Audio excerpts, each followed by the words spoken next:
What makes a superhero special? His superpower, without which he is just an ordinary person. Similarly, organic substances have distinctive properties due to the presence of a functional group. Without them, they consist only of a carbon skeleton, which weakly enters into chemical reactions.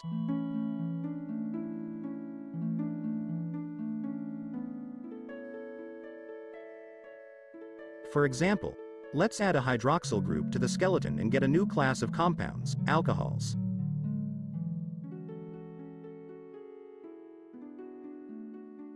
If we add oxygen to one of the carbons in the middle, we get a ketone. And if we add to the first carbon, we get aldehyde. Some superheroes can have two superpowers at once. Organic compounds can also have two functional groups on the carbon skeleton. For example, oxygen and a hydroxyl group on the same carbon atom form the class of carboxylic acids. Let's add a third superpower, an amino group, to the carboxylic acid and get an amino acid. If you remove the hydroxyl group, you get aminoaldehyde. And if you remove the oxygen as well, you get an amine.